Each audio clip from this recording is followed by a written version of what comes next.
Let's talk about the United Kingdom, a place famous for its love of tea, the art of queuing, and a certain understated charm. But beneath the surface of these traditions, something deeper is brewing. The UK, once seen as a symbol of stability and unity, now finds itself at a crossroads, where old certainties are being questioned and new divisions are emerging.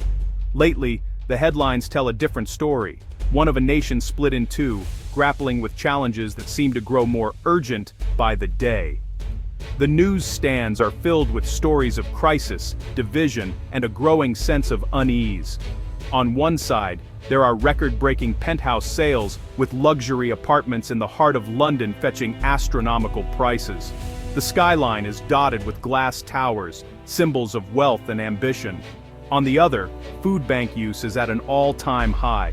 More families than ever are relying on charity just to put food on the table, a stark reminder of the growing gap between rich and poor. It's a jarring contrast, wealth and poverty, side by side, often just a few streets apart. The divide is no longer hidden, it's visible in every corner of the city. Walk through London and you'll see luxury towers casting long shadows over makeshift homeless shelters. The financial district, a hub of global commerce, stands just steps away from people struggling to survive. Designer ads flash by on buses, promising a life of glamour, while many commuters work 2 or even 3 jobs just to make ends meet. The dream of prosperity feels out of reach for so many. It's a tale of two Britons, one dining in style, savoring fine wines and gourmet meals in elegant restaurants, the other counting coins for the meter, worrying if there's enough to keep the lights on. The statistics are staggering. Billionaires multiply, their fortunes growing year after year, but so do children in poverty. In classrooms across the country, teachers see the effects, kids arriving hungry, tired, and anxious about the future. In one of the world's richest economies, millions struggle for basics.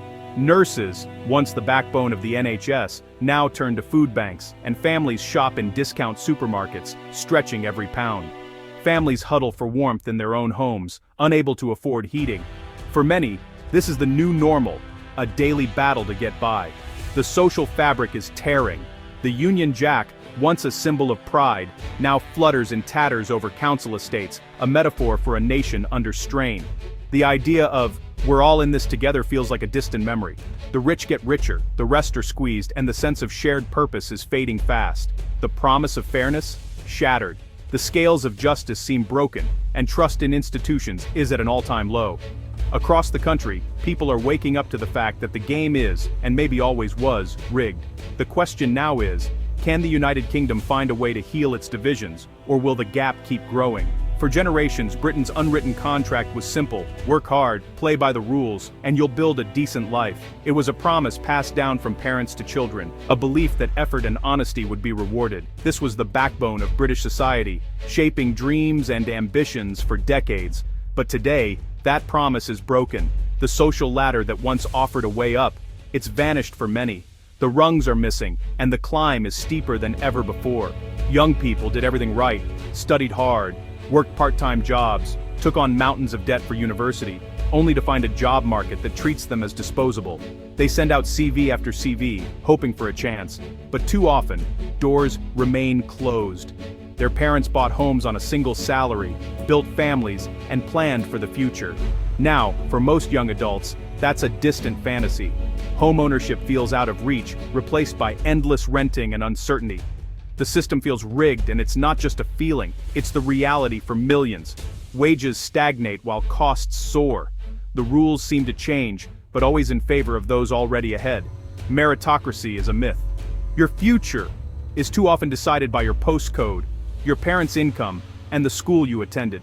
The gap between rich and poor grows wider, and social mobility stalls. Why strive when the deck is stacked against you? It's not laziness, it's realism. When every effort seems to lead nowhere, motivation fades, replaced by frustration and resignation. People are losing faith, not just in government, but in the very idea that hard work leads to a better life. Trust in institutions erodes, and hope for change dims. The result? Quiet despair.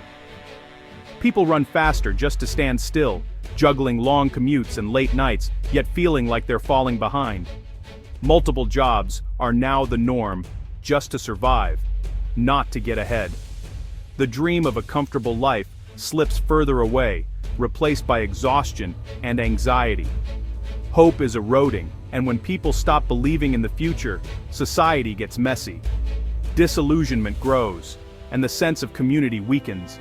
The broken promise isn't just economic, it's spiritual, hollowing out the nation's soul. People feel isolated, disconnected from the dreams that once united them. When the game feels rigged, people eventually stop playing. And when hope fades, the consequences ripple through every corner of society, leaving a nation searching for meaning and a way forward.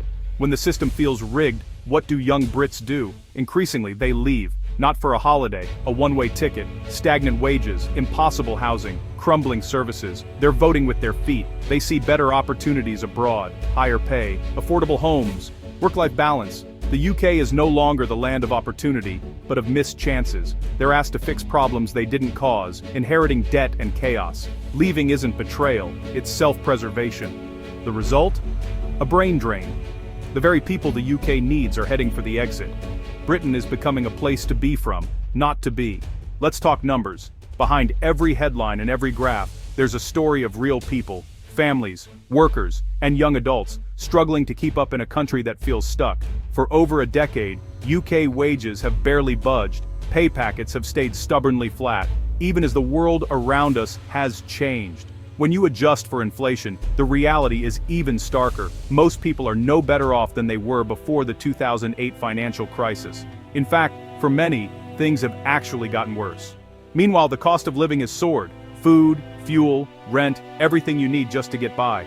Every trip to the supermarket or petrol station is a reminder that your money doesn't stretch as far as it used to. Families now face impossible choices.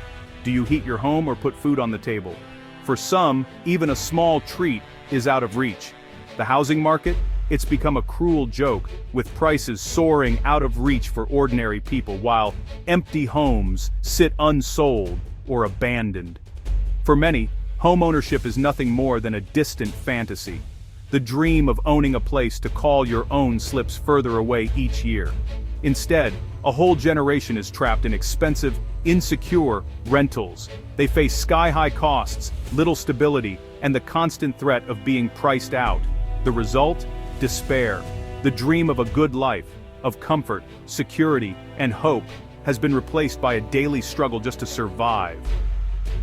Young people delay starting families, share crowded flats with strangers, or take any job that pays the bills, no matter how insecure or underpaid. This isn't just another economic downturn, it's the theft of a future. Hopes and ambitions are put on hold, replaced by uncertainty and worry. The numbers on spreadsheets aren't just statistics, they're broken dreams, lost opportunities, and real pain in real homes. The cost of living crisis is grinding people down, day after day, leaving them exhausted and anxious about what tomorrow might bring. The promise of stability has vanished, replaced by a sense of permanent anxiety. For millions, the future feels more uncertain than ever before. With stagnant wages and soaring costs, the UK's most valuable asset, its people, are looking for the exit. This is the brain drain, a steady loss of skilled, educated, ambitious workers, doctors, engineers, tech workers, trained at home, leaving for better pay and respect abroad. Every departure is a loss for the NHS, the tech sector, the economy. Years of investment walk out the door, benefiting other countries. It's not just about money, it's about opportunity and feeling valued. The UK feels stuck looking backward while others move forward. The cycle is vicious. As talent leaves, the country becomes less attractive, prompting even more to go. Britain risks becoming a training ground for the world, but not a home for its own. The lights are going out, one brilliant mind at a time. Remember the 90s? Cool Britannia, booming economy, global influence. London was the place to be. Music, art, optimism everywhere. Fast forward to today. That optimism is gone, replaced by gloom and decline. The UK is now Brexit Britain, austerity Britain, arguing with itself and its neighbors. Instead of looking forward, the nation is obsessed with the past. Other European cities are thriving, investing in the future. Many UK cities feel left behind. The UK has gone from leader to laggard. The cultural shift is stark, once a trendsetter, now just following trends. National confidence has evaporated, replaced by insecurity. The country feels less hopeful, less dynamic, less fun. The lost optimism isn't just nostalgia, it's a loss of national confidence. Britain has lost its mojo and doesn't know how to get it back. The housing crisis is at the heart of the UK's problems. Home ownership, once a symbol of stability, is now out of reach for millions. The market is a playground for investors, while families are left behind. Young adults live with parents, families cram into overcrowded flats. Rents are sky high for poor quality homes, and hidden homelessness is everywhere. This isn't a fringe issue, it's mainstream. Decades of government inaction and policies that favor investors created this mess. Housing is treated as an asset, not a right, deepening inequality. The crisis poisons everything: work, family, the economy. The housing crisis is the rotten core of Britain's national sickness. None of these problems exist in isolation, they feed each other in a vicious cycle. Low productivity leads to wage stagnation, which combined with rising costs, erodes well-being. Poor health strains the NHS, which is already underfunded. Skilled workers leave, making the crisis worse. Young people seeing no future join the exodus. The result? A downward spiral: broken housing, underfunded services, a shrinking tax base. Every part of the system reinforces the failure of the others. The political system offers only short-term fixes and culture wars. It's a perfect storm of decline, a self-perpetuating cycle. The UK is stuck in a loop, unable to break free. The crisis is systemic, and the clock is ticking.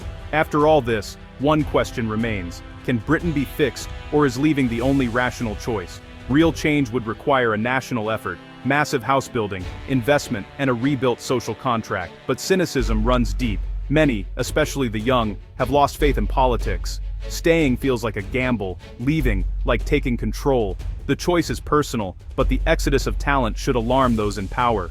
A country that loses its next generation loses its future. Without dramatic change, Britain risks becoming a nation haunted by what it once was. The final question isn't just for individuals, it's for the nation. Will the UK rebuild, or simply manage its own decline, one departure at a time?